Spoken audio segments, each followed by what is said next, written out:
The focus of sexual abuse with our children, unfortunately, is when someone is exploited primarily for the benefit of another person. They're taking advantage of someone sexually for the benefit of the other person. They're clearly engaging in something that is important to them sexually. And the damage is not on the Maisa. The damage is on the fact that this child, unfortunately, has been brought into the world of sexuality where they simply don't belong and where they can't possibly ever have any possible outlet that will not destroy their neshama, make them feel embarrassed, ashamed, or shut down, or ruin their life. In normal childhood development, in our machne, children have private parts. So how do we relate to it? So we relate to it through the window, through the prism, through the concepts of sneas and kedusha, where children are led and taught and understand there's inyoni kedusha, there's inyoni sneas. And so we have to be tzanua, and we're taught in that concept. But ideally, halavai and halavai, and in the course of my career, maybe once or twice I've met such a child who was zoiche to come to the chuppah without any relationship to their private parts in the terminology or the context of sexuality. They related to their private parts in the context of sneas, in the context of kedusha. The damage of sexual abuse is we must let go of the idea of trying to done this maisa or that maisa, this action, this, he did this or he did that. That's not the issue here.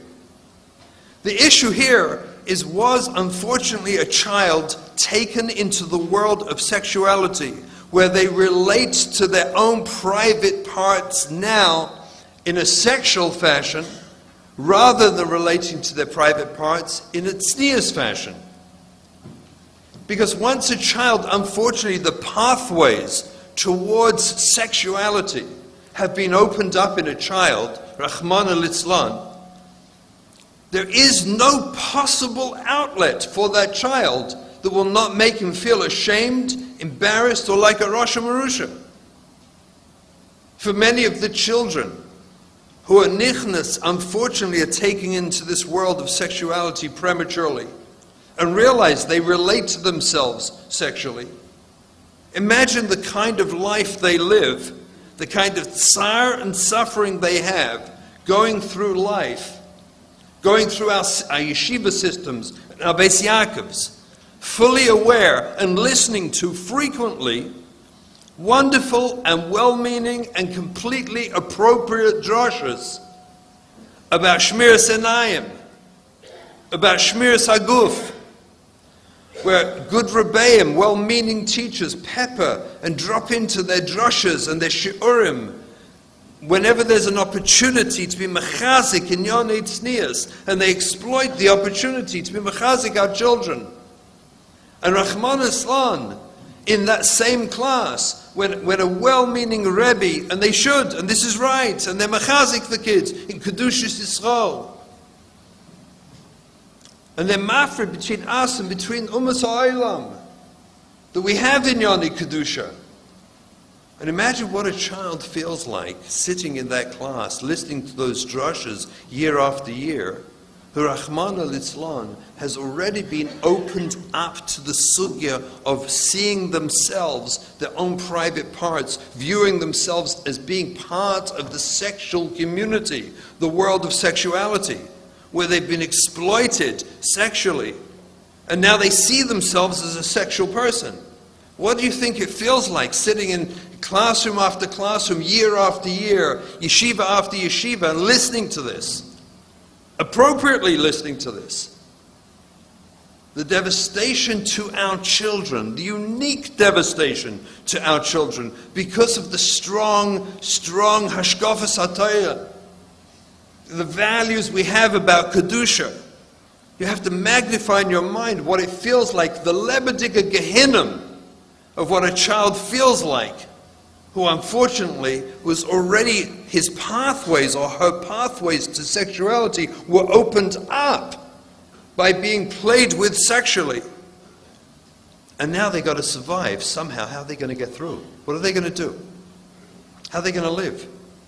The issue, Rabbi Say, is not, the dion is not about did he touch here or did he touch there? Was it over the clothing or under the clothing? These are not, they're chelik, but das is nicht the dion.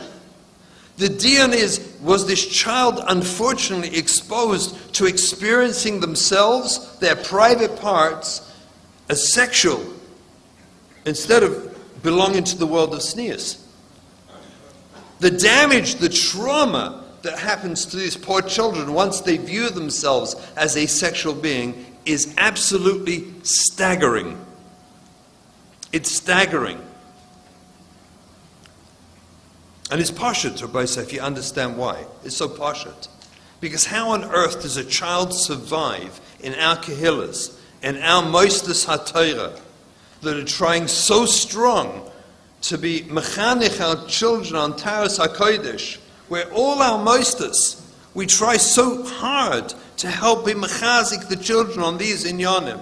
What does it feel like to listen to that day after day after day, when you unfortunately were an abuse victim, and actually you feel as if you are that very person that they're claiming in the moistus, then we're stating that's not for us, that's not Kedushas Yisrael, that's for the Goyim, that's nicht for uns. And to hear that rhetoric again and again and again, knowing full well that I enjoy it, but I enjoy being sexual. And I have pleasure from it, even though I'm guilty from it, and I feel embarrassed about it, but I enjoy it. And to listen to that rhetoric over and over and over again. 80%. I was the first one, I believe, who said it, but I am confident other organizations and agencies have come to the same conclusion. That when you see off the derech, you're looking at trauma victims. And most of it, and even if it's not 80, who cares? The vast majority of the off the derech sugya is caused by this. It's incredibly difficult to stay within our machne, to stay for, even though kids desperately want it. They desperately want it, Rabbi say. Oh, but it's very hard to stay in our machne where this has happened to you, where pathways to sexuality were opened up against your will when you were a child, and now you find yourself enjoying the pleasures of sexuality and craving it because you can't turn it off. Once it's on, it can't be turned off. There's no therapeutic treatment that can just cleverly turn it off. The kids come to me and they cry in my office and they cry and cry. Can you not take it from me? Can you give me back the kedusha I had? And the answer is no. No, you can't. You absolutely can't. This is an nisayon you're going to have to work out how to deal with. Litem musagim. A boy, unfortunately, Rahman al-Islam, is molested pre-puberty by an older boy. An older boy plays around with, probably he himself was molested when he was a little boy, and he plays around with the little boy. What's so, people ask me, what's so damaging? Let him forget about it. Tell him it was wrong, it was naughty, he shouldn't have done it. Let him forget about it. How is that sexual abuse, people ask me? What's so abusive? If someone touched him once, okay, he'll get over it.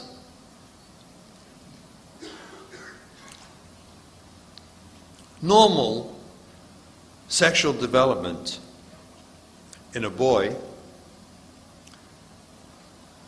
precedes at puberty, at which point a regular, normal, healthy young man will develop taivas noshim, and hainuhach, at the same time, a normal, healthy boy will develop a nauseous reaction, which is given to him by the Rabbeinu Shalom for taivas anoshim.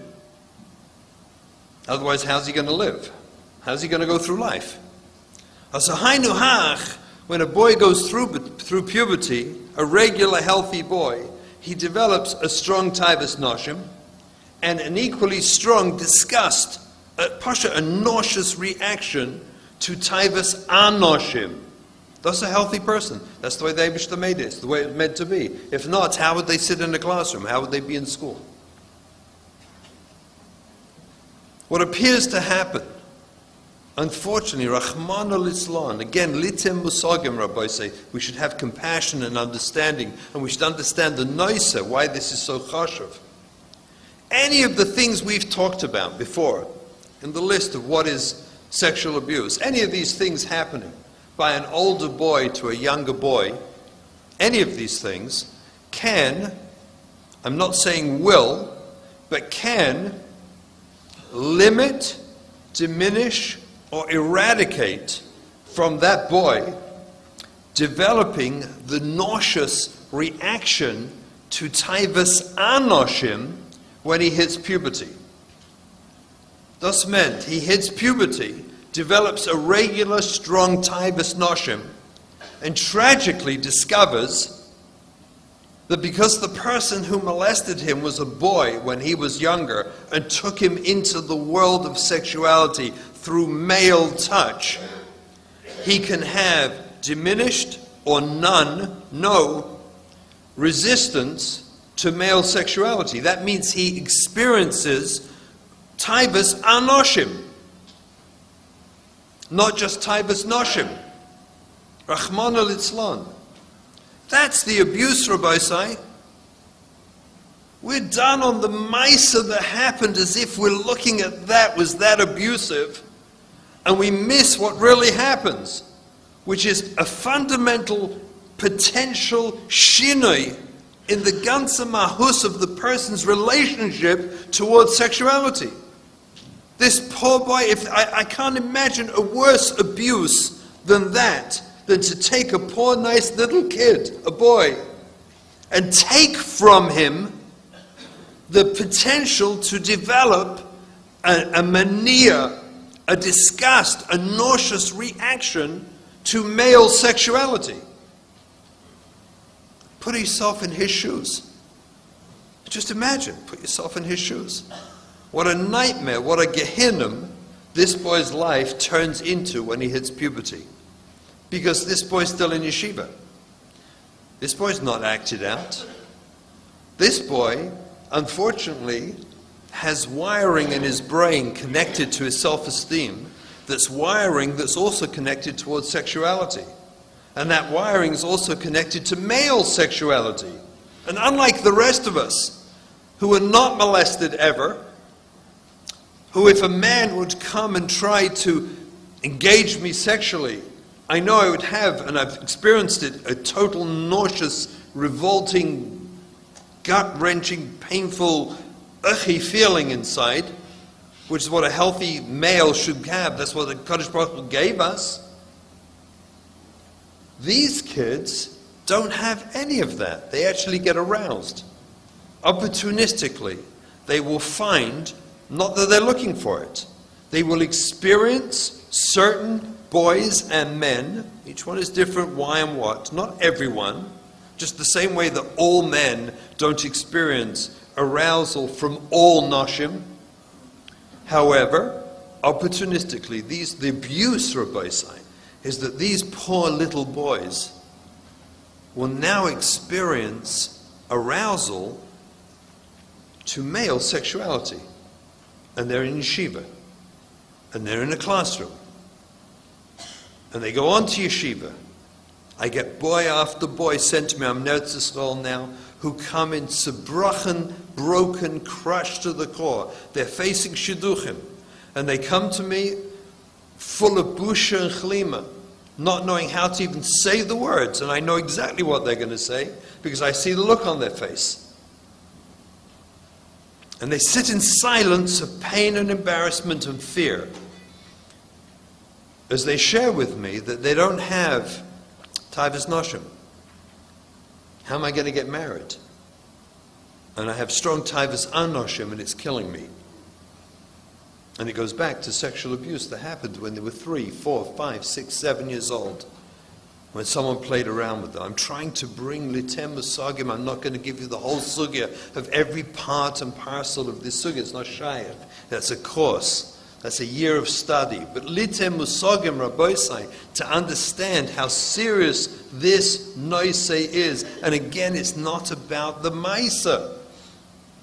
It's about the impact on normative sexual development. That these poor children are wrecked, and they know it. And I know for a fact that in this room are sitting people who went through this and are suffering to this day. In fact, every time I speak, afterwards I'm contacted by such people who tell me the first time in their life they felt validated. That someone understood the unbelievable Gehinnom of their life, of every day of their life, to have to deal with this. Sexual abuse is about the impact on sexual development. Avada, if the abuse itself is coupled with a traumatic event, like, God forbid, like a knife point, a rape at knife point with a gun, then there's a double trauma. But we're not talking about that stuff. We're talking about kids playing around and touching each other, opening up the pathways of these children to no longer see themselves in the world of sneers and shmiras enayim and our machne, but to see themselves as fully open to and involved in the world of sexuality without any possibility to deal with that other than shame and busha and the potential eventual repetition as they hit puberty. And they need to exploit and do more, so they touch more kids.